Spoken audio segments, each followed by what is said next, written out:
जय हिंद दोस्तों, आप सभी का स्वागत है आपके अपने YouTube channel Air Success Force पर। सो फ्रेंड्स, आज इस वीडियो में बात करने वाले हैं इंडियन कोस्ट गार्ड नाविक डीबी के न्यू एग्जाम पैटर्न के ऊपर। स्पेशली हम यहाँ पर नाविक डीबी के एग्जाम पैटर्न के ऊपर बात करेंगे। जो भी न्यू स्टूडेंट्स होंगे उनके लिए काफ़ी स्पेशली ये वीडियो इंपॉर्टेंस रखता है, क्योंकि यहाँ पर आपको पता होना चाहिए जब आप नाविक डीबी का एग्जाम देने जाते हैं तो आपको पता होना चाहिए कि कितने सब्जेक्ट हमसे पूछे जाते हैं और कौन कौन से सब्जेक्ट पूछे जाते हैं। मैथ पूछी जाती है, वो कौन सी मैथ पूछी जाती है, कितने नंबर्स के क्वेश्चन आते हैं सब्जेक्ट से और कितने क्वेश्चन होते हैं ओवरऑल। तो सारी बातें यहाँ पर हम आज करेंगे नाविक डीबी की स्टेज फर्स्ट यानी कि रिटन एग्जामिनेशन के बारे में, जिससे आपको पता होना चाहिए कि स्टेज फर्स्ट में यानी रिटन एग्जामिनेशन में हमसे कितने क्वेश्चन पूछे थे, कितना हमको टाइम मिलता है। सारी बातें यहाँ पर नाविक डीबी के न्यू एग्जाम पैटर्न के ऊपर हम करने वाले हैं, यानी क्या क्या पूछा जाता है आपके नाविक डीबी के एग्जाम में, कितने क्वेश्चन आते हैं, सारी बातें हम यहाँ पर करेंगे पूरे नाविक डीबी के एग्जाम पैटर्न के ऊपर। तो चलते हैं फिर वीडियो को स्टार्ट करते हैं। वीडियो स्टार्ट करने पर रिक्वेस्ट है कि अभी तक आपने अगर चैनल को सब्सक्राइब नहीं किया तो एक बार जरूर कर लें, जिससे जब भी कोई नई वीडियो आती है तो उसकी इन्फॉर्मेशन आपको मिल जाती है। तो देखिए फ्रेंड्स, सबसे पहले मैं आपको नाविक डीबी के stage first and written examination को समझा देता हूँ कि कितने आपसे जो पासिंग मार्क रहता है वो क्या रहता है और आपसे रिटन एग्जामिनेशन में कितने सेक्शंस आपसे पूछे जाते हैं। तो सबसे पहले ही आपको देखने को मिल रहा होगा नाविक डीबी, यानी कि जहाँ पे आपका डबल ए सीरियल में दिख रहा होगा post apply written examination passing mark, इधर रिमार्क्स में। अगर आप नाविक डीबी पर फोकस करते हैं यानी कि डोमेस्टिक ब्रांच पे अगर आप फोकस करते हैं नाविक डीबी, तो इसमें आपका सेक्शन फर्स्ट रिटन एग्जामिनेशन में ओनली आपसे सेक्शन फर्स्ट पूछा जाता है। अब यहाँ पे थोड़ा आपको कंफ्यूजन होगा कि सेक्शन फर्स्ट में आता क्या है, तो वही हम बात करेंगे सेक्शन फर्स्ट में क्या क्या आता है, कौन कौन से सब्जेक्ट आते हैं। तो सारी बातें हम सेक्शन फर्स्ट के बारे में यहाँ पर करेंगे।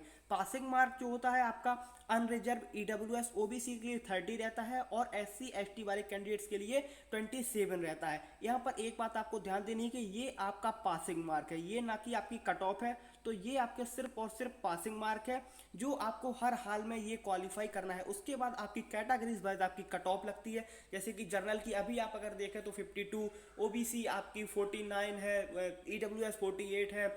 इसी तरीके से आपकी पांचों कैटेगरी की कट ऑफ लगती है, यानी कि आपसे सिर्फ और सिर्फ सेक्शन फर्स्ट पूछा जाता है। अगर आप नीचे पोस्ट को अगर आप देखेंगे तो इसमें आपके first second first third first fourth first fifth इस टाइप से आपसे पूछा जाता है। तो यहाँ पर आपको ये समझ में आ गया होगा। उसके बाद हम बात करेंगे अब आपके सेक्शन फर्स्ट की।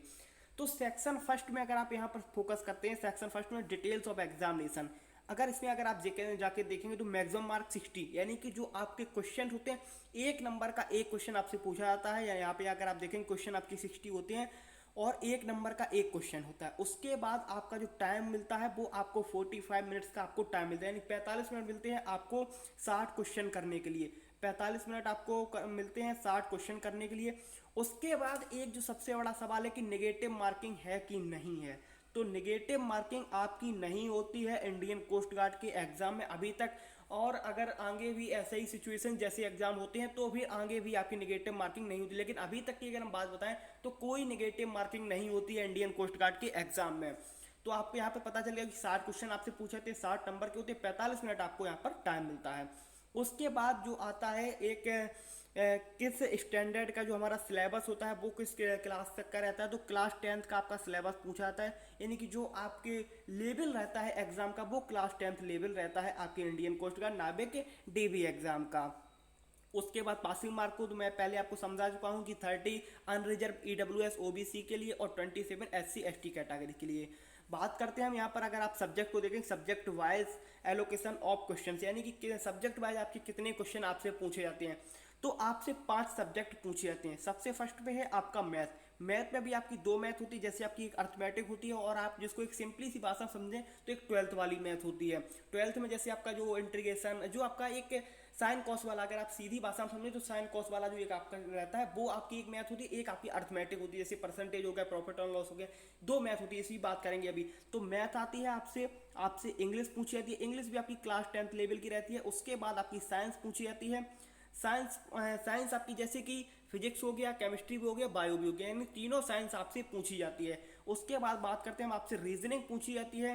रीजनिंग के बाद आपसे जीके पूछी जाती है, यानी 5 सब्जेक्ट आपसे पूछे जाते हैं। ओवरऑल 5 सब्जेक्ट होते हैं आपसे।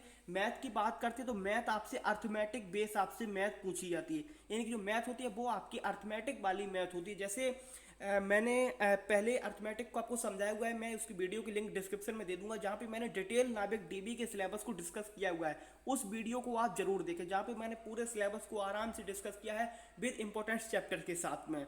चलिए फ्रेंड, उसके बाद अगर हम मैथ की बात करते हैं तो मैथ में आपसे अर्थमेटिक बेस आपसे मैथ पूछी जाती है और आपसे 20 क्वेश्चन आपसे मैथ में पूछे जाते हैं। साइंस के अगर आप देखते हैं तो 10 क्वेश्चन आपसे साइंस के, यानी कि तीनों साइंस मिला के, फिजिक्स केमिस्ट्री बायो मिला के 10 क्वेश्चन पूछे जाते हैं। इंग्लिश की बात करते हैं तो 15 क्वेश्चन आपसे इंग्लिश में पूछे जाते हैं, यहाँ पर मैथ के 20।